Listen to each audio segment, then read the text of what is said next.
Bonjour à tous, je suis vraiment heureux d'être avec vous pour ce temps d'études bibliques. Bonjour François, bonjour Laurence, bonjour Dominique, bonjour Astrid et Pierre. On attend encore quelques autres personnes. Et ce que je vous propose de faire, c'est de continuer notre étude biblique sur Marc. Et comme je vous le disais, on pourra revenir sur des petites capsules que je posterai sur le fil YouTube, des petites capsules qui feront le rappel de tout ce que l'on a vu juste avant. Et donc, pour continuer notre aventure dans Marc, eh ben, on en est au chapitre 10. Alors, ce que je vais vous inviter à faire, c'est qu'on va tout simplement le lire. Donc, moi, je le lis dans la Nouvelle Français courant. Je vais vous le lire à haute voix.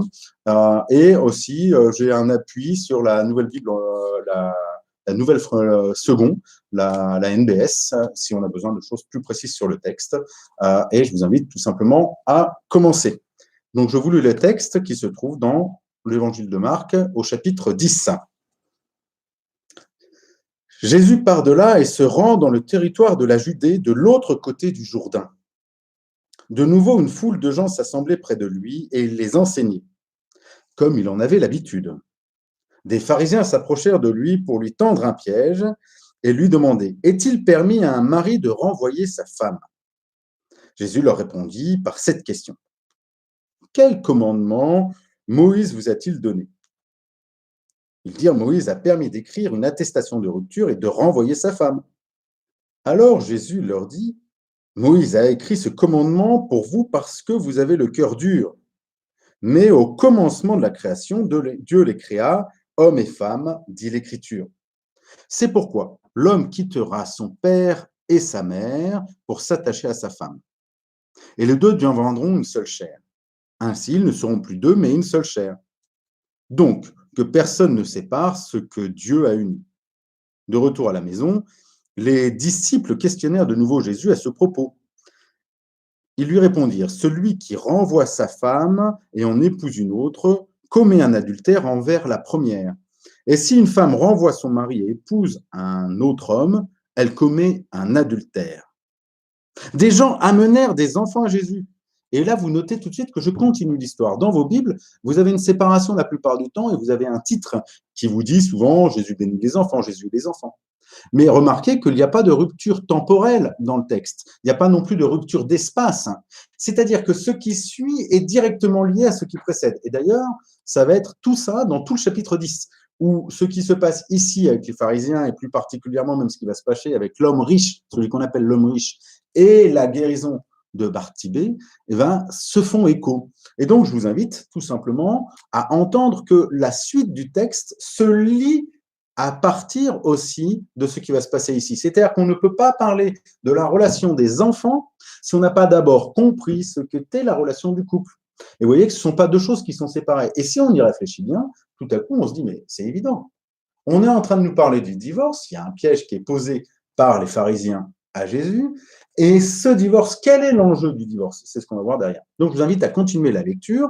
Donc, je suis au verset 13 du chapitre 10 de Marc. Des gens amenèrent des enfants à Jésus pour qu'il les touche, mais les disciples leur firent des reproches. Quand Jésus fit cela, il s'indigna et dit à ses disciples, « Laissez les enfants venir à moi, ne les en empêchez pas, car le règne de Dieu appartient à ceux qui leur ressemblent. Je vous le déclare, c'est la vérité, celui qui ne reçoit pas le règne de Dieu comme un enfant ne pourra pas y entrer. » Ensuite, il prit les enfants dans ses bras et il les bénit en posant ses mains sur eux.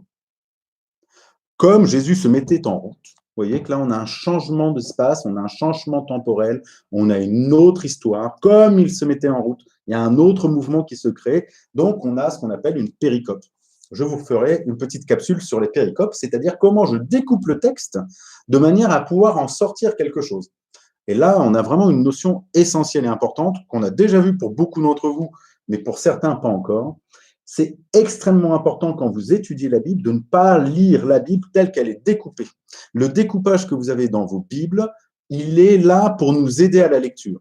Pour étudier l'écriture, c'est important de pouvoir se rapporter sur au moins un espace, un temps, pour nous reporter sur un lieu, c'est-à-dire sur une histoire qui se continue à partir d'un moment ou un autre. Je vous invite donc maintenant à étudier plus à même ce texte, et vous voyez que déjà ce texte, en le lisant avec les enfants et la problématique, entre guillemets, du piège des pharisiens, se détache, ne serait-ce que dans cette lecture, de simplement une problématique de est-ce qu'on a le droit de divorcer ou pas divorcer. Et on nous parle d'autre chose. On nous parle de relations, on nous parle d'une nature, d'un état d'être dans lequel on est. Donc, je vous invite à reprendre ce passage. Vous voyez qu'au début, on recommence avec Jésus part de là et se rend dans le territoire de la Judée, de l'autre côté du Jourdain. Ici, vous avez une première problématique qui apparaît. Vous avez une carte d'Israël. Si vous avez une carte d'Israël en tête, sinon vous en trouvez à la fin de vos Bibles la plupart du temps, qui sont là. Vous voyez que la Judée, elle est plutôt sur vos cartes, sur la gauche du lac de la mer Morte ou du lac du Jourdain qui est entre les deux. La Judée, elle est tout en bas, elle est tout autour de Jérusalem. Elle est au sud de la Samarie. Je n'ai pas trouvé encore le moyen comment insérer en live une photo pour vous le montrer. Et quand on dit de l'autre côté, on parle à ce moment-là d'un territoire dont on ne sait plus c'est vraiment s'il appartenait à la Judée ou pas à la Judée, ce qui correspond à la Jordanie actuelle. Et vous voyez qu'on est dans cette ambiguïté où, depuis le début jusqu'à la fin du chapitre 9, Jésus voyageait en Galilée, tout au nord, rien à voir avec la Judée. Il était en Galilée. Et de la Galilée, il a commencé à partir, nous l'avons vu, pour aller à l'étranger. Et on avait vu comment, justement, tout ce passage entre les deux multiplications des pains venait marquer comment, justement, l'appel et l'annonce du royaume n'était pas que pour les Juifs, mais était aussi pour tous les autres, et au contraire s'accomplissait à travers ceux qui sont à l'étranger. Et tout à coup, le début de ce passage amène cette ambiguïté. On ne sait pas s'il est avec des Juifs, ou si on est de l'autre côté du Jourdain avec des non-Juifs, mais alors avec des Juifs, pas des Juifs. Et cette incertitude du lieu, elle est importante à garder.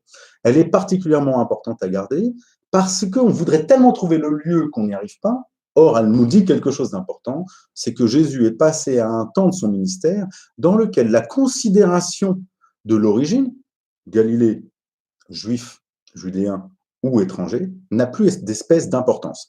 Cela va être accentué, vous l'avez noté peut-être, par la notion de la maison qui est employée au verset, quand on parle des disciples, qui sont au verset 10, de retour à la maison. Or, nous avons vu que la maison, elle est à Capernaum. La maison dont on parle ici, même chose, je pourrais vous faire une petite pastille, donc c'est important à noter, Dominique, merci de noter là-dessus, c'est que la maison, c'est la maison de Pierre, c'est la maison où Jésus a guéri la belle-mère de Pierre. Et tout à coup, vous voyez qu'on est en Judée, tout au sud, à l'étranger, de l'autre côté du Jourdain, à la maison en même temps. Nous sommes dans un moment, dans une histoire qui se détache complètement du lieu de la temporalité. Alors, bien sûr, certains commentaires vont essayer de vous trouver la maison de l'autre côté du Jourdain qui pourrait correspondre, mais on n'a aucune trace. Et même, je trouve que c'est intéressant que tout à coup, on se perde. C'est-à-dire que l'on soit judéen, juif, qu'on soit proche du temple, qu'on soit un Galiléen oublié, qu'on soit un étranger, qu'on soit proche de Jésus ou pas proche de Jésus, cette histoire s'adresse à nous par le fait qu'elle est construite volontairement dans ce flou de l'espace pour que justement ce soit chacun de notre espace qui puisse se retrouver à l'intérieur.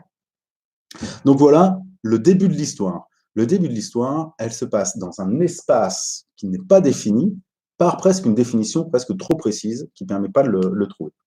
On retrouve bien sûr, de nouveau, une foule de gens s'assemble auprès de lui pour les enseigner, comme il en avait l'habitude. Cette notion, vous voyez, la notion d'habitude auprès de lui, à nouveau, accentue que nous sommes ici véritablement dans le caractère profond de ce que Jésus avait déjà fait. Nous sommes dans une continuité. Cette notion va être essentielle pour comprendre le passage qui suit. Nous ne sommes pas face à une histoire qui vient nous apporter quelque chose de nouveau, nous sommes face à une continuité de ce que Jésus disait précédemment.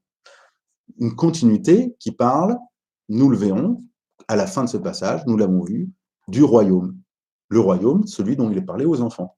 Or, quand l'évangile de Marc a commencé, nous avons vu, par la confrontation entre le baptême qui était lié à la loi de Jean-Baptiste, qui était de se repentir, de se faire baptiser pour avoir les péchés pardonnés, à Jésus qui vient annoncer une autre nouvelle, qui dit que le royaume s'est approché, que ça amène la métanoïa, la transformation en nous, et qui amène et qui a pour fruit, non pas la repentance, mais la foi, le fait de croire. Et c'est tout ça qui est en jeu. Et ça, c'est la clé de lecture qui va nous permettre de comprendre ce qui se passe là. Comment je passe de la loi donc de Jean-Baptiste, l'accomplissement de la loi, à tout à coup le royaume qui s'approche, qui me transforme et qui m'amène à la foi. C'est là, vous voyez, l'enseignement qui se répète, le fait que, comme d'habitude, de nouveau, une foule s'assemble, il les s'ennuie comme il avait l'habitude, nous rappelle que ce qui va suivre là est une continuité de ce qui précède et pas quelque chose de nouveau qui vient apporter une nouvelle information. Et donc, c'est important de le voir. Et tout de suite, le décor va être posé sur cette continuité. Je regarde tout de suite, très vite, s'il y a des questions déjà. Oui, tout à fait, de même que la relation aux richesses, on va le voir tout à l'heure. Justement. On arrive, les pharisiens s'approchèrent de lui pour lui tendre un piège. Là, on a le summum de la représentation qu'on a des pharisiens. Là-dessus aussi, petite pastille à faire. Donc, ça nous fait déjà plusieurs pastilles. Que ce soit, donc, je le marque quand même. Les pharisiens, ce n'est pas des gens qui n'aiment pas Dieu. Ils sont des gens qui conçoivent que la seule manière d'être en relation avec Dieu, c'est par la loi. Et vous voyez que tout à coup, ce qui précède vient résonner. Le cœur et le but de l'évangile de Marc est de nous montrer comment le Christ vient bouleverser la relation que nous avons à Dieu et la relation que Dieu surtout a à nous, faisant que ce n'est plus à travers la loi que nous sommes identifiés par la repentance, le baptême et le pardon des péchés, mais par le royaume qui vient jusqu'à nous. Et vous voyez bien que le cadre de cette continuité vient d'apparaître. Les pharisiens, porteurs de la loi, viennent et pour lui tendre un piège. Et là, le mot qui est employé est extrêmement intéressant, parce que tendre un piège, il n'a été employé que 3 autres fois dans l'évangile de Marc. Marc 8, 11, Marc 10, 2, Marc 12, 15, on le verra plus tard, 3 fois. Et les 3 fois, c'est ou pour les pharisiens qui tendent un piège, qui tentent, et si je vous dis tenter, vous voyez que l'autre fois, ça s'adresse à Satan. C'est-à-dire que tout à coup, on fait un lien direct dans l'évangile de Marc et systématique à ce niveau-là pour dire que l'attitude de la loi portée par les pharisiens est de la même nature que celle de Satan quand il tend un piège, quand il tente Jésus dans le désert. Et là, bien sûr, on a toutes nos oreilles et tous nos réflexes évangéliques qui sortent et qui disent c'est pas possible, la loi est bonne, elle est quand même un cadre, on a toute la pensée calviniste qui revient en arrière, sauf que justement, Marc, il met en garde contre ça. Pour rappel, l'évangile qui est de Marc, il est donné à des primo-chrétiens qui sont pour la plupart d'origine juive, et qui ont une tendance, une fameuse tendance face à laquelle même Paul va se battre tout le temps, à vouloir remettre de la loi là où il y a de la grâce. C'est facile, même dans la grâce, on peut trouver de la loi. Comment vivre la grâce, comment vivre autrement. Et donc, vous voyez que tout de suite, le cadre est mis. Continuité dans le temps. Rapport spatio-temporel qui fait que chacun d'entre nous, on peut s'identifier puisque ça ne s'adresse plus pas à une personne, mais à tous. Tout à coup, dans cette continuité de ce qui s'est passé, on pose le cadre, la loi qui se positionne comme la tentation du diable pour Jésus-Christ. On sent qu'il va y avoir des étincelles, on sent que ce qui suit n'est pas sain, que ce qui va suivre n'est pas de l'ordre de ce qui est bon. On tend un piège. Il ne faut pas l'oublier. Très souvent, certains commentateurs disent tendre un piège, c'est juste parce qu'ils veulent voir comment est Jésus, puis le confronter. Marc, lorsqu'il écrit, derrière il y a Pierre, eh ben, il n'est pas là en train de vouloir simplement tendre un piège, il est véritablement dans quelque chose qui nous montre une attitude globale et comment même nous-mêmes nous pouvons être piégés. Et le meilleur exemple que nous pouvons avoir, que nous nous faisons piéger nous-mêmes par ce texte, c'est que nous voulons faire de ce texte une nouvelle loi, c'est-à-dire un nouveau cadre juridique qui nous permettrait de déterminer si nous pouvons ou ne pas divorcer. Et vous comprenez que le piège, on tombe dedans et il est bien dressé, si à la question des pharisiens par rapport au divorce, nous répondons par une loi d'autorisation ou non. Or, c'est souvent ce que nous faisons. Et si c'est ce que nous faisons, aussi juste soit notre réponse, nous sommes tombés dans le piège. Pourquoi je vous dis aussi juste soit notre réponse? C'est que et c'est pour ça que le parallèle avec Satan est essentiel. C'est que toutes les fois où Satan parle, il ne ment pas. Il dit des paroles qui semblent la vérité. Elles sont entre guillemets vraies, mais tirées de leur contexte, tirées de leur essence, elles deviennent source de mensonges. Le mensonge n'est pas une fausseté, mais une vérité manipulée. On avance. Quel piège ils lui tendent? Voilà qui m'intéresse. Quel piège j'ai tendance à venir? Et il lui demandait, est-il permis à un mari de renvoyer sa femme? Où est le piège? Deutéronome 24, très clair. Oui, il n'y a pas de piège en soi. Vous voyez? En soi, il n'y a pas de piège. La loi est extrêmement claire. Il est permis. Alors, c'est un grand débat au 1er siècle, au temps de Jésus. Il y a une confrontation entre Hillel et Shammai, qui sont les deux grands penseurs juifs qui pensent et qui ont deux orientations, et on en parle assez souvent. Et dans Hillel et Shammai, ont deux orientations. Il y a Shammai qui dit il est complètement interdit de divorcer. Les seuls cas qui sont autorisés et dans lesquels on peut donner une lettre de répudiation, c'est à partir du moment où il y a une inconduite sexuelle de la part de l'épouse, c'est toujours l'homme qui peut répudier sa femme. Et de l'autre côté, on a Hillel, très grand théologien aussi, qui est le théologien le plus suivi dans la pensée juive. On pense, dans les premiers siècles, en tout cas, c'est celle qui va avoir le plus d'influence dans ces premiers-là, qui dit qu'en réalité, le mari peut prendre n'importe quel prétexte, même la spiritualité, le fait que l'épouse a une problématique physique ou autre chose, voire même qu'elle ne répond pas et ne fait pas les tâches, entre guillemets, ménagères. Je fais un transfert par rapport à aujourd'hui, et donc n'accomplit pas ses obligations, entre guillemets, de la maison. Certains commentateurs juifs vont jusqu'à dire, même si lui n'éprouve plus de désir ou ne la trouve plus belle, cela pourrait justifier le fait de faire une lettre de répudiation. Donc, vous comprenez qu'au temps de Jésus, d'abord, la loi elle-même, Deutéronome 24, nous dit clairement on peut. Ensuite, on a l'interprétation juive de l'époque qui va donner le pharisianisme, enfin pas la pensée rabbinique telle qu'on l'a aujourd'hui, qui elle dit oui, seulement comme ça ou oui, largement. Donc, vous voyez que le piège, c'est d'y répondre. Le piège, c'est même de se poser la question, est-il permis? Et c'est pour ça que la réponse de Jésus est extrêmement intéressante. Vous voyez, parce que la réponse, elle est simple. Bah oui. Alors Jésus ne tombe pas dans le piège. Il les renvoie. Quel commandement Moïse vous a-t-il donné? Alors là, je trouve qu'il est très fort. C'est-à-dire que tout à coup, Jésus ne répond pas. Il va parler dans la langue du pharisien qui lui parle. Le pharisien est là en train de lui tendre un piège sur la loi, et bien il le renvoie à Moïse. Il ne lui répond pas si c'est permis, si c'est pas permis. Il lui dit sur quoi tu t'appuies. Dans ta logique, dans ta manière de penser, dans ta manière d'argumenter sur la loi, sur quoi tu t'appuies pour dire que c'est possible ou pas possible. Sur quoi tu t'appuies? Sur Moïse. Et là, bien sûr, il dit Moïse a permis d'écrire une attestation de rupture et de renvoyer sa femme. C'est intéressant de voir la réponse des pharisiens. La réponse des pharisiens, ce n'est pas exactement le texte de Deutéronome 24. Vous voyez, c'est une interprétation du texte. C'est leur manière de comprendre, de dire, voilà, ce que nous, on retient de la loi, c'est la permission que la loi nous donne. Petite parenthèse par rapport à ça. C'était tellement courant dans le monde pharisien de renvoyer sa femme que les pharisiens, très vite, le faisaient. Il faut savoir qu'un pharisien, pour être pharisien, il avait besoin d'être marié à l'âge de 18 ans. Donc Paul, par exemple, on sait qu'il a été marié. Il était pharisien, il a été marié. Mais très vite, pour des raisons de la loi, eux qui sont ils prennent le prétexte de la loi, ou bien plutôt ce qui est permis par la loi. Et regardez ce que Jésus répond.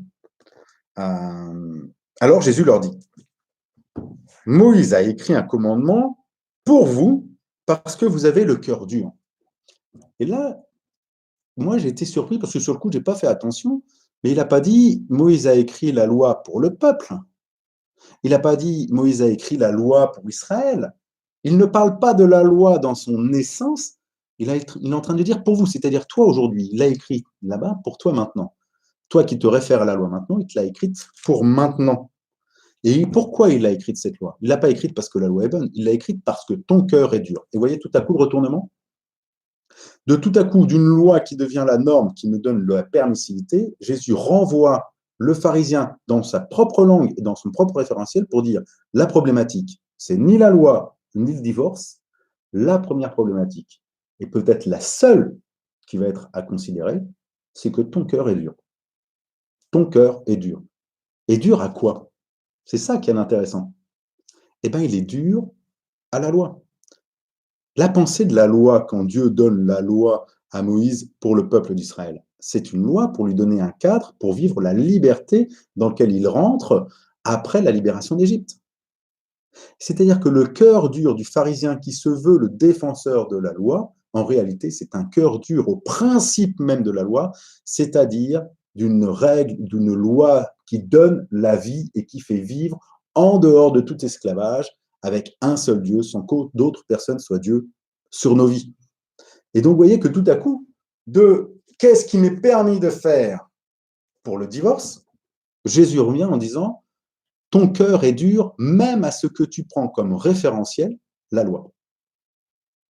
Donc, vous voyez que tout à coup, d'un piège, Jésus révèle la réalité de notre rapport où souvent nous nous confrontons à ça. Petit exemple très simple. Quand dans nos milieux évangéliques, nous sommes si attachés à la loi, et quand vous avez des frères et des sœurs, il est hors de question de ne pas penser que ce sont des frères et des sœurs, qui sont si attachés à la loi, ou que nous-mêmes nous sommes attachés à certaines règles de loi, c'est que nous-mêmes, nous avons une problématique à ce niveau-là. Alors nous la projetons sur les autres. Mais c'est nous qui avons un problème. C'est nous qui n'arrivons pas à vivre de la pleine liberté que Christ nous a donnée. Et de cette pleine liberté que nous n'arrivons pas à donner, qu'est-ce que nous faisons? Nous nous référons à la loi pour trouver une justification de ce que Moïse a écrit, un commandement parce que vous avez le cœur dur. Et regardez comment Jésus répond derrière. Mais au commencement de la création, Dieu les créa, hommes et femmes, dit l'Écriture. Alors là, c'est assez extraordinaire. Tout à coup, il vient de changer de référentiel. Il n'est plus dans le piège. On a mis le piège de la loi, de ce qui est permis par la loi. Jésus revient au principe de la création. Or, quand apparaît la loi? La loi apparaît avec Moïse. Avant la loi, et on le voit dans l'Épître aux Romains, il y avait l'alliance. Et avant l'alliance, il y a la création. Il y a le désir et le cœur de Dieu. Il y a qu'est-ce qu'un homme et qu'est-ce qu'une femme. Et c'est là où Jésus en vient. Il ne se remet pas sur la loi, il ne dit pas ce qui est permis, il ne dit pas ce qu'il faut faire, il revient sur la définition même de ce que c'est que, on va le voir. C'est pourquoi l'homme quittera son père et sa mère pour s'attacher à sa femme. Il y a certains manuscrits qui ne me rajoutent même pas pour s'attacher à sa femme, parce qu'on est vraiment dans l'homme, l'humain, l'anthropos, et pas l'homme masculin. Et que véritablement, c'est l'homme qui doit s'attacher à sa femme, comme la femme qui doit s'attacher à l'homme. Il a été rajouté pour la clarification le fait de dire à sa mère pour s'attacher à sa femme de manière à comprendre de quoi on parle. Mais Jésus ne cite pas le texte en entier. Et là, il y a quelque chose d'important aussi. Petite parenthèse. La plupart du temps, quand Jésus cite l'Ancien Testament, d'abord, il ne le cite pas dans l'hébreu, mais il le cite à partir des textes grecs de l'époque des Septante, mais en plus, il le cite très librement.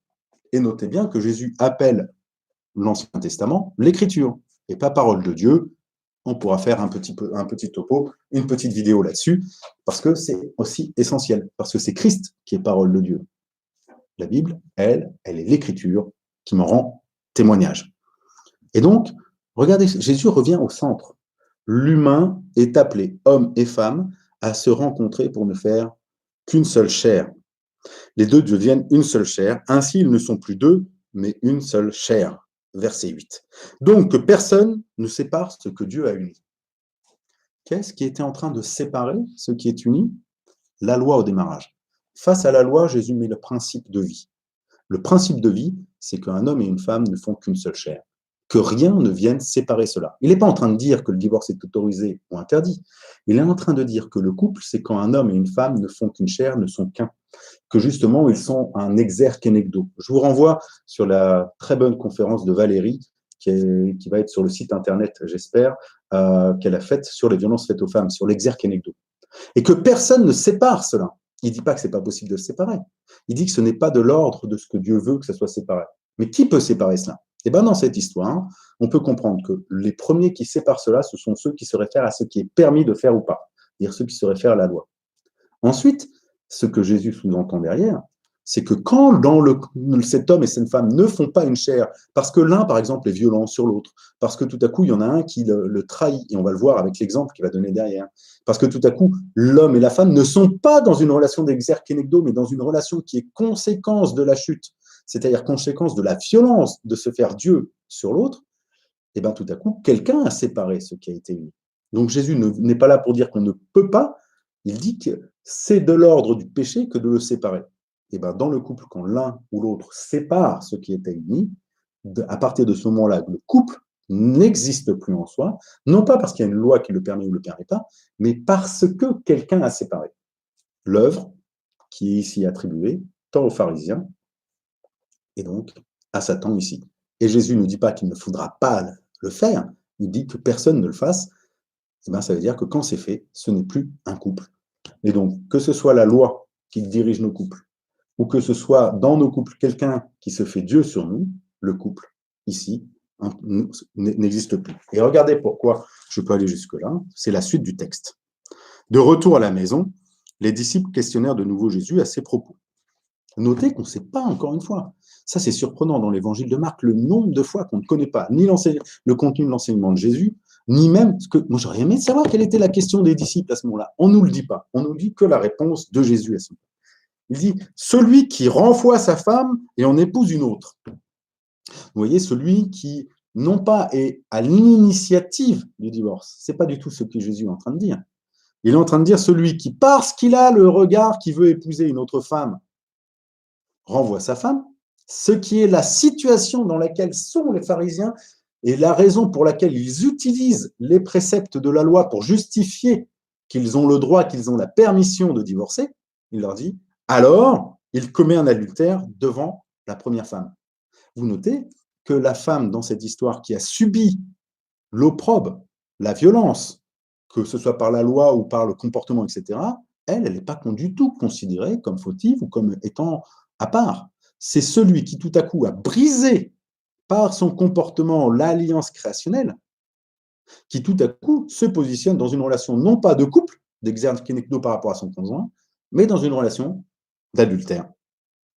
Et ce qu'il y a d'extraordinaire, c'est que de la même manière que c'est pour l'homme, c'est pour la femme. Et si une femme renvoie son mari et épouse un autre homme, elle commet un adultère. Jésus sort du cadre de la loi pour rentrer dans le cadre de la création, de dire que le lien qui existe dans un couple, il est tenu par les deux. Si l'un des deux le rompt, c'est lui qui se place dans une autre relation que celle d'être un vis-à-vis par rapport à l'autre. Je fais une petite pause.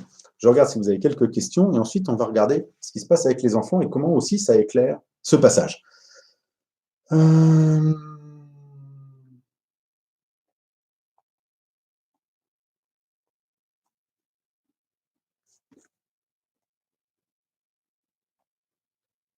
Oui, donc très bien ce que dit Dominique. Jésus passe de ce qui est permis à ce qui est prescrit. C'est-à-dire, et quand il dit ce qui est prescrit, il ne faut pas entendre ce qui est prescrit par la loi, c'est-à-dire ce qui est l'intention première, ce qui est de l'ordre du principe. Et vous voyez que le rapport qui est là est donc un rapport de vie et non pas un rapport de ce que je peux faire ou pas faire. Le meilleur exemple, c'est que ce n'est pas parce que vous demandez à quelqu'un de rouler par rapport à la loi ce qui est permis, on peut rouler jusqu'à 90 km/h, enfin 80 km/h maintenant, eh ben, je peux rouler à 80 km/h. Ça ne fait pas de moi un bon conducteur. Ce n'est pas parce que je fais ce qui est permis que ça fait de moi un bon conducteur. C'est parce que je comprends le principe de ce que c'est qu'un bon conducteur que je suis un bon conducteur, quand je l'incarne et quand je le vis. La question qui est posée aussi sur est-ce que c'est le positionnement que Jésus peut avoir par rapport à ce que Hérode Antipas a dans son rapport, où lui-même a épousé la femme de son frère, qui est la problématique que l'on a vue au début de l'évangile de Marc, qui amène à la mort de Jean-Baptiste. C'est pas impossible, mais en tout cas, pour moi, ça n'a pas une portée aussi importante que ça peut avoir. Il peut y avoir aussi un rapport à ça, mais on n'a pas d'élément qu'ici, il y ait un positionnement de la part des pharisiens par rapport à des Hérodiens. D'abord parce qu'on est très très loin parce qu'on est en Judée, entre guillemets, même si on ne sait pas trop où on est, comme je vous l'ai dit au début, mais on ne sait pas exactement où on est, et la présence du pouvoir d'Hérode à ce niveau-là n'est plus présente depuis maintenant tellement de chapitres que c'est compliqué de le faire un lien. Mais c'est évident que la problématique qui amène le fait que Jean-Baptiste ait la tête coupée est une problématique de cet ordre-là, même si en Hérode Antipas ne se prévaut pas de la loi juive pour justifier sa relation avec sa demi-sœur et qu'il n'est pas passé par une situation a priori de divorce. Question sur le peut-on se remarier? Ben, vous voyez, si je me place comme les pharisiens, c'est-à-dire si je cherche la loi, est-ce que j'ai le droit ou est-ce que je n'ai pas le droit? Je me place où? Je me place dans la relation de ce qui est permis, dont je suis dans le piège. Jésus répond par ce qui est le principe de vie. Est-ce qu'il y a un vis-à-vis dans ta vie? Est-ce que tu as un vis-à-vis? Eh bien, ton vis-à-vis, c'est lui qui va te construire. Et donc, tu peux te remarier. Il n'y a aucun souci pour se remarier. Puisque c'est pas on est autorisé, on peut pas le faire ou pas. C'est le fait d'être un exerkénecdo, d'être un vis-à-vis, de ne faire qu'une seule chair avec un autre, différent et ressemblant, qui nous permet d'être et d'exister. Et les exemples dans la Bible sont énormes. Regardez tout simplement Jacob. Quand Jacob part, il veut épouser Rachel, il épouse Léa, mais c'est au cœur, il est pour Rachel, il est pour Rachel, et c'est même de Rachel qu'on va avoir la descendance de Jésus. Donc c'est parce que c'est avec elle qu'il fait vis-à-vis. Et le nombre la problématique de la polygamie dans l'Ancien Testament est une vraie problématique. Et donc, vous voyez que poser la question, est-ce que je peux me remarier ou pas me remarier, c'est une question qui se pose parce qu'on est tombé dans le piège des pharisiens, c'est-à-dire de définir que c'est une loi qui me dit si je vis ou si je ne vis pas, au lieu d'être dans le principe de la vie du couple. Et le principe de la vie du couple, c'est d'être un vis-à-vis, d'un exerqué de dos, de faire qu'une seule chair avec l'autre. Ben, quand ça n'a pas marché, ça n'a pas marché. Ça n'empêche qu'on peut tout à fait le revivre à part. D'ailleurs, Paul le dira très très bien quand il parle dans l'Épître aux Corinthiens au chapitre 7, en disant que ceux qui étaient dans sa situation, s'ils peuvent le rester, c'est-à-dire célibataires qu'ils le restent, mais que si jamais ils brûlent, eux, parce que lui a été marié, eh ben, qu'ils se remarient, qu'ils se marient. Donc, ce n'est pas une problématique. Parce que vous voyez, ce n'est pas la loi qui me définit. C'est véritablement l'essence de la vie, c'est-à-dire le principe qu'il y a derrière. Dans l'Ancien Testament, la femme ne pouvait pas demander le divorce.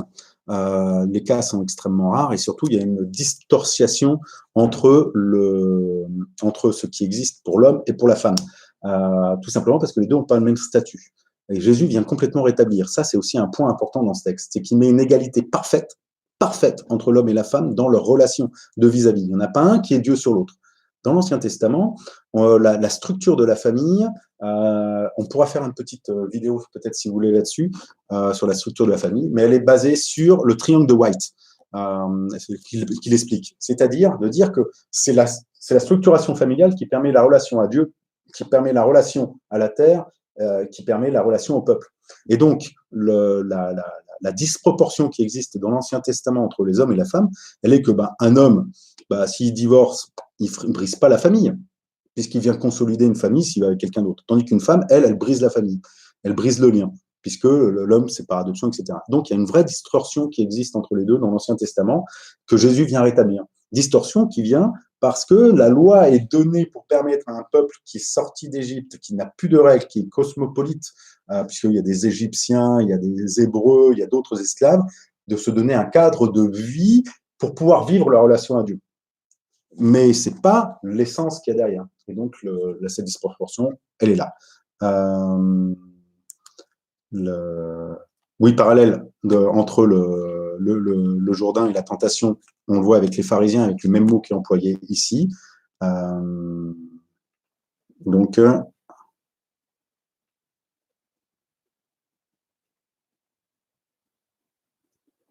ce que Dominique dit, c'est alors Jésus introduit une égalité, et plus qu'une égalité, c'est-à-dire que même le couple est une égalité de principe.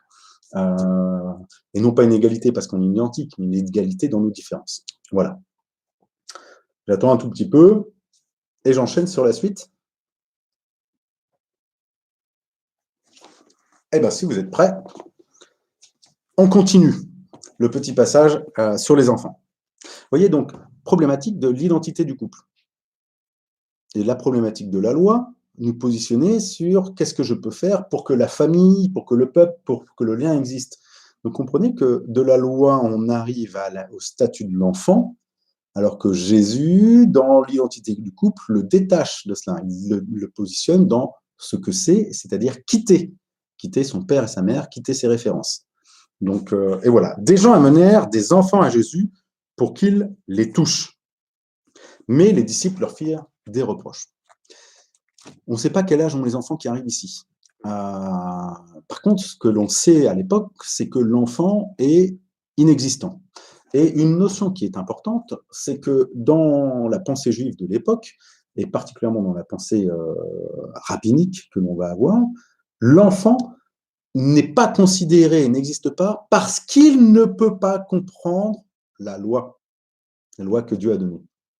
Vous voyez que tout à coup, il y a un rapport qui est intéressant. L'enfant est inexistant parce qu'il ne peut pas comprendre la loi. C'est parce qu'il va pouvoir la lire, donc qu'il va pouvoir devenir un homme.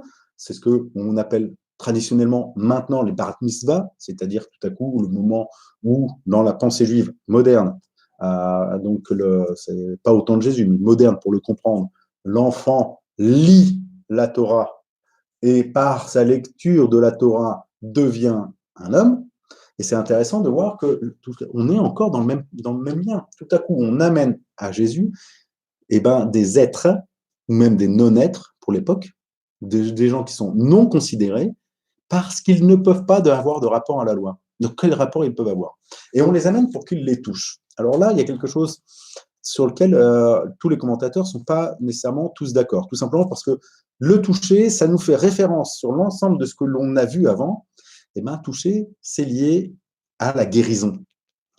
C'est-à-dire qu'on amène le paralytique pour qu'il le touche, Jésus touche pour guérir. Et pour l'instant, le toucher de Jésus est lié à la guérison. Et donc, ça montre qu'il y a un rapport aussi à l'enfant, lié à la loi, à l'appréhension qu'il peut avoir de la loi. Quand je vous parle de la loi, ce n'est pas la loi du code de la route, hein. C'est la loi dans son essence de ce qui me permet la relation avec Dieu. Et tout à coup, on apporte ces enfants en leur disant, ben voilà, ces enfants, ils n'ont pas la loi, il faut que tu les guérisses. Il faut que tu fasses quelque chose pour eux. Il faut qu'ils ne sont pas normaux. Il y a quelque chose, ils ne sont pas adultes. Fais quelque chose. Parce qu'on ne peut pas les considérer pour qui ils sont. Vous voyez? On a exactement la même dynamique que celle de la problématique de l'homme et de la femme, du couple, qui n'était considéré que par la loi et donc qui n'existait pas à part entière. Et tout à coup, c'est la même chose pour l'enfant ici. Alors, les disciples, ils rabrouent. Et je comprends leur rabrouement. Et dans le texte, notez que nous ne savons pas si les disciples rabrouent les personnes qui amènent les enfants ou s'ils rabrouent les enfants. Et le grec est flou là-dessus. On ne peut pas savoir. Alors, est-ce qu'ils sont en train de rabrouer les gens en leur disant « Oula, hé, amenez pas les enfants à Jésus parce que de toute façon, eux, ils ne peuvent pas comprendre. » Et là, déjà qu'on a du mal à comprendre ce que c'est que le couple, on a du mal, d'accord? Ou bien il est en train de rabrouer les enfants en leur disant « Oula, hé, maintenant, il y a un temps pour toute chose. » Vous voyez? On ne sait pas. Est-ce que à qui ils s'opposent? Et donc, comme on ne sait pas, laissons tout simplement le fait qu'il y a une situation dans laquelle sont amenés des êtres qui ne sont pas considérés et qui ne peuvent pas être définis par la loi, parce qu'on est dans cette lecture-là, vous avez compris, c'est la péricope qui nous permet de le dire, hein, c'est le cadre qui nous permet de le dire, alors que si je commence le verset directement par des gens amènent des enfants, je ne peux pas comprendre que le rapport, c'est le rapport des pharisiens qui tendent un piège à Jésus, qui se réfèrent sur la loi et qui sont dans la même posture que celle de Satan quand il les tente. Et donc, ces enfants qui sont amenés à Jésus, parce qu'on demande que Jésus les touche, sous-entendu, je mets bien sous-entendu, pour les guérir, parce que quelque chose a changé chez eux, parce qu'il y a quelque chose qui ne va pas. Je mets des guillemets parce qu'on n'en a pas plus d'informations, si ce n'est que depuis le début de l'évangile de Marc, quand Jésus, ou quand les gens amènent Jésus à quelqu'un pour qu'il le touche, c'était pour la guérison. Et là, il change l'attitude. Laissez les enfants venir à moi. Et vous voyez que tout à coup, là aussi, il y a un changement de paradigme dans la relation qui existe. On amène des enfants à Jésus, et Jésus dit, laissez les enfants venir. Tout à coup, il va faire de ces enfants qui ne sont pas des sujets. Il va faire de ceux qui sont considérés comme des exclus, comme des simples, comme des gens qu'on ne peut pas considérer, il va en faire des sujets. Des sujets qui deviennent responsables de leurs propres actions. Ils n'ont pas besoin d'être amenés à Jésus. laissez-les venir à moi. Vous voyez le choc? C'est-à-dire que nous, dans la représentation, moi, peut-être pas vous, mais moi, souvent, dans ma représentation, j'avais cette image de les enfants qui venaient par eux-mêmes, et on empêche les enfants de venir, mais je n'avais pas percuté, et là, c'est important dans le texte, qu'on amène les enfants, et Jésus dit non. C'est-à-dire qu'il stoppe, lui en tout cas, Jésus, mais stoppe les disciples, mais il stoppe aussi les gens qui ont amené les enfants. Et ça, c'est intéressant. Il ne fait pas que lui, Jésus, rabrouer les disciples. Il stoppe les disciples et ceux qui ont amené les enfants, c'est-à-dire ceux qui ne considèrent pas les enfants pour eux-mêmes. Et il dit, maintenant, ces enfants, laissez-les venir à moi. C'est-à-dire, c'est ces enfants-là qui ont une attitude. Et c'est leur attitude, c'est leur comportement, c'est ce qu'ils vont faire qui va déterminer s'ils viennent ou ne viennent pas. Laissez-les venir à moi. Donc, je suis au verset 14 du chapitre 10 de Marc. Ne les empêchez pas, car le règne de Dieu appartient à ceux qui leur ressemblent. Vous voyez le lien? Pourquoi depuis le début je vous parle du rapport à la loi qui est introduit par les pharisiens? C'est qu'on a bien eu le rapport de la loi, on a bien eu le rapport à ce qui était principiel, on a bien eu tout le rapport qui est développé depuis le début de l'évangile de Marc sur le fait que ce n'est pas par la loi que nous sommes définis, parce que ce n'est pas par la repentance et le baptême que nous avons le pardon des péchés, mais par le royaume qui s'est approché, qui vient jusqu'à nous, qui nous transforme. Et vous voyez que donc nous avons la deuxième phase, le deuxième éclairage qui apparaît sur le texte de tout ce qui a été mis en place dès le début de l'évangile de Marc, la loi et le royaume. Eh bien, laissez-les venir à moi, parce que le règne de Dieu appartient à ceux qui leur ressemblent. Alors là, on va chercher. Qu'est-ce que c'est ressembler à ces enfants? D'accord? Eh bien, si on cherche à savoir ce que c'est que ressembler à ces enfants pour trouver une règle, une loi, vous comprenez qu'on est encore une fois tombé dans le piège. Et donc, ce n'est pas nécessairement leur ressembler, dans le sens de savoir quel est leur type de comportement. Et c'est pour ça que je vous positionne par rapport à la définition que l'enfant ne peut pas appréhender la loi. Parce que si je suis dans une vision moderne, c'est parce qu'il est innocent. Ça veut dire quoi d'être innocent? C'est parce qu'il accepte avec simplicité. J'ai entendu des prédications dans lesquelles dire être un enfant, c'est accepter tout ce que le pasteur dit. Mais accepter tout ce que je vous dis, moi je veux bien, mais alors vous n'allez pas grandir dans la foi, quoi. Puis vous allez aller dans le mur, quoi. C'est Satan qui dit ça. C'est Satan qui vous dit d'écouter ce que moi je dis en soi. C'est pas ça l'attitude. Ressembler, c'est quoi? En quoi ces enfants, tout à coup, eh bien, ils ressemblent parce que ce sont des gens qui ne sont pas définis par la loi et qui, tout à coup, viennent à Jésus. Il n'y a rien d'autre dans le texte de plus que cela. Nous n'avons pas d'autres éléments dans le texte pour nous dire à quoi ça peut ressembler. Tout élément qui nous permettrait de dire c'est ressembler, c'est l'innocence, c'est la simplicité de l'enfant, c'est sa spontanéité, c'est sa gentillesse, c'est le fait qu'il est entier, etc. C'est une manière moderne de transposer une définition de ce que nous entendons psychologiquement, émotionnellement de l'enfant sur le texte. Le texte, quand on nous dit ressembler, je regarde dans le texte à quoi ça ressemble un enfant, c'est quelqu'un qui ne peut pas se référer à la loi, qu'on amène, et qui tout à coup va à Jésus. C'est tout. On ne nous dit rien de plus, à part un élément, et vous allez le voir, il vient après, qui va complètement dans le sens du début de l'évangile de Marc. Quand on s'est approché du royaume, ça nous transforme et ça nous amène à la foi, d'accord? Ne les empêchez pas, car le règne de Dieu appartient à ceux qui leur ressemblent. Je vous le déclare, c'est la vérité. Celui qui ne reçoit pas le règne de Dieu comme un enfant ne pourra pas y entrer. Ensuite, il prie les enfants dans les bras et les bénit en posant ses mains sur eux. Je vais commencer par la fin, exceptionnellement. Commencer par la fin, c'est tout à coup, vous voyez qu'il n'est pas en train de les guérir, il les prend dans ses bras. Il les prend contre lui. Et là, il y a quelque chose d'intéressant à voir. C'est-à-dire que même l'attitude de Jésus n'est pas celle qui était demandée au début. Et vous voyez, quand on amène des enfants pour qu'ils posent et qu'ils les touchent, tout à coup, Jésus sort de ce rapport-là, parce que ces enfants sont rentrés en relation avec le royaume, lui, et de cette relation, il rentre dans une intimité dans laquelle l'enfant peut trouver sa pleine place, c'est-à-dire sa place d'être dans les bras. Et cette attitude de les prendre dans ses bras, c'est un caractère de Dieu, quand Dieu nous prend contre son sein. Et vous voyez que tout à coup, il offre à celui qui vient dans le royaume ce qui est nécessaire pour qu'il puisse simplement se nourrir. Et donc, le royaume, je vous le déclare, c'est la vérité. Celui qui ne reçoit pas le règne de Dieu comme un enfant ne pourra pas entrer. Eh ben, comment est-ce qu'on le reçoit comme un enfant? Il y a deux manières de comprendre de le comprendre. La première, la plus classique, c'est de recevoir le royaume comme l'enfant le reçoit. Mais ça ne va pas dans le sens du texte. Le sens du texte, et le grec le permet, alors je laisse la première interprétation possible, mais ça peut être aussi comme nous recevons un enfant. Personne ne peut recevoir le royaume autrement que comme nous recevons un enfant. Comment nous avons reçu un enfant? Comment nous percevons l'enfant? Comment est-ce que nous recevons l'autre qui est différent, qui ne peut pas se définir, qui peut être dépendant de nous, qui est dans sa vulnérabilité? Et là, tout à coup, les éléments sont en train de se mettre en place pour ce que nous allons trouver dans la suite du texte, quand Jésus va parler de devenir le serviteur de tous. Donc, vous pouvez comprendre qu'il faut recevoir le royaume comme un enfant, d'accord, c'est-à-dire comme l'enfant pourrait le recevoir, mais on peut recevoir le royaume comme on reçoit un enfant, et comment Jésus a reçu cet enfant, qui devient donc notre propre modèle, et là, moi, ça me parle, parce que je vois Jésus, comment il a fait. Et donc, je peux le faire de la même manière, comment Jésus reçoit l'enfant, comme le modèle que je dois suivre pour recevoir même le royaume, et bien, reçoit l'enfant en l'appelant lui-même, en le sortant de cette loi, de cette dépendance qu'il a aux autres qui le définissent, pour le recevoir pour lui-même et lui apporter ce dont il a besoin. Waouh! Comment je reçois le royaume? Pour ce qu'il est et pas ce que je veux qu'il soit. Donc, je reçois le Christ pour ce qu'il est et non pas pour la loi ou pour ce qu'il vient consoler en moi ou autre chose. Et je le reçois parce que il vient nourrir et il nourrit pour nourrir quelque chose de vrai et d'essentiel qui existe derrière. Et vous voyez que le parallèle par rapport au texte précédent se fait. On part de ce qui est permis, de ce qu'on doit faire.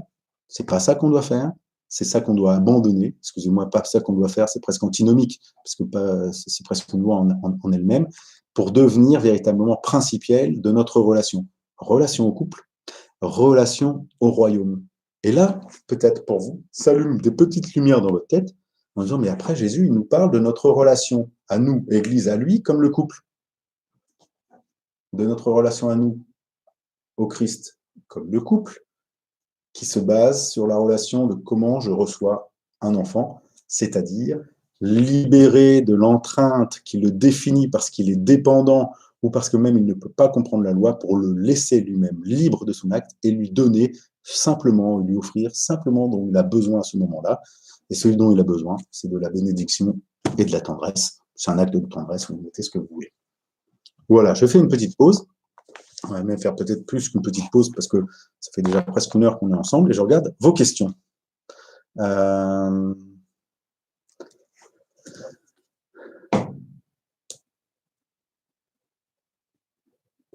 Ouais, donc tout à fait. Une nouvelle perspective de statut pour la femme identique à celle de l'homme, mais aussi pour l'enfant qui trouve sa pleine place, qui n'est plus simplement l'enfant de ses parents. Vous notez, ça me fait penser que ce qui était dit aussi pour l'homme et la femme, c'était de quitter son père et sa mère, quitter la référence qui me définit pour n'être qu'en référence par rapport au vis-à-vis. Et tout à coup, dans le couple, de la même manière que par rapport à Jésus, ma référence, c'est qui je suis par rapport à lui. Bonne question. Est-ce que devenir enfant, c'est régresser? Avec ce que je pense vous avoir dit, pas du tout. Parce que si c'est régressé, c'est encore c'est-à-dire qu'on est encore dans ce que je dois faire, ce qui est permis. Et on a des comportements comme ça, on a même des thérapies comme ça, on a même des temps spirituels qui existent comme ça, dans lesquels on veut revivre des notions de l'enfant. C'est pas du tout ce qui nous est demandé. Le texte nous dit que Jésus veut accueillir la personne qui vient à lui dans ce qu'il est au moment où il l'est. Donc il reçoit, et c'est ça qui est important comme principe, c'est pas nous redevenir un enfant, c'est l'accueillir comme l'enfant, comme on accueille l'enfant ou comme l'enfant l'a accueilli, vous voyez, c'est-à-dire comme je suis, c'est-à-dire que ce n'est pas l'autre qui me définit, la loi dans l'ensemble de ce contexte, ce n'est pas l'autre qui me définit en disant il a besoin d'être guéri, il a besoin de ceci, il a besoin de cela, ce n'est pas l'autre qui me définit parce que c'est l'Église, parce qu'elle a telle doctrine ou autre chose, c'est ce que je suis là où j'en suis, à l'âge que j'ai, avec les émotions que j'ai, avec les besoins que j'ai. Donc c'est tout sauf une régression, c'est une acceptation de ce que je suis au présent qui tout à coup rencontre le Christ, et le Christ qui me rencontre dans cette acceptation comme l'enfant, en m'offrant ce dont j'ai besoin, et non pas ce que les autres pensent que je peux avoir besoin, ou pense que j'aurais pu avoir besoin ou que j'aurais dû avoir besoin, mais ce dont j'ai besoin à ce moment précis de mon histoire, là où j'en suis.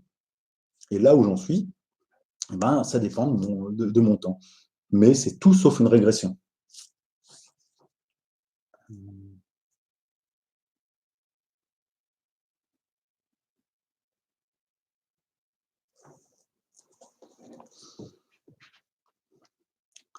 Bien. Ça va bientôt faire un peu moins d'une heure qu'on est ensemble. Le passage qui suit est un long passage et un très beau passage. C'est le passage de l'homme riche. On a besoin de pouvoir le faire et peut-être le lire, pas ce soir, on le fera la fois prochaine parce qu'on n'aura pas le temps, parce qu'il vient aussi éclairer l'histoire de l'aveugle Bartimée. Pour ceux qui étaient au culte avec les enfants, nous avons déjà fait l'aveugle Bartimée, mais on a d'autres choses à faire. Donc, ce que je vous invite à faire, c'est à relire ces passages pour mardi prochain, à partir du verset 17, et on essaiera d'aller, j'espère, jusqu'à la fin du chapitre 10. Pourquoi je prends cette péricope? Je vous l'explique aussi.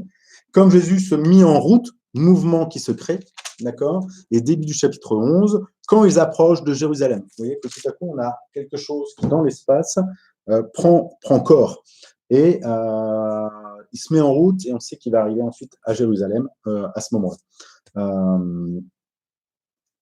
Je vous remercie de ce temps et de cette attention. J'attends, si vous avez encore quelques questions, c'est l'occasion.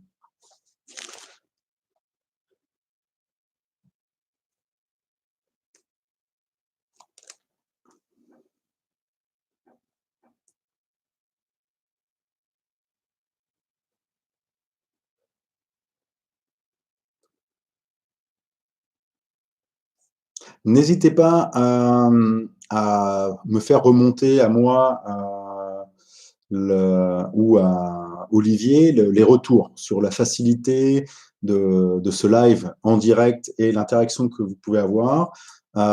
Sur le format aussi. Là, je pense qu'une heure, c'est bien. Si vous voulez plus long, on peut tout à fait y réfléchir, mais je voudrais être sûr de perdre personne en chemin. N'hésitez pas à le revoir, à le réécouter quand on va pouvoir le remettre et à poser des questions. Il n'y a rien qui soit évident en soi.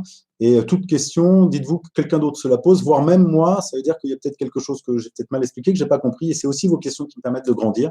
Donc, voilà. Je vous remercie. Je vous souhaite une excellente fin de soirée. Vous donne rendez-vous pour une nouvelle étude biblique sous ce format-là, si ça vous convient. Mardi prochain, on vous enverra un mail pour le lien YouTube pour vous connecter dessus. En attendant, on peut toujours se contacter par téléphone si vous le souhaitez. Je me tiens à votre disposition. Bonsoir.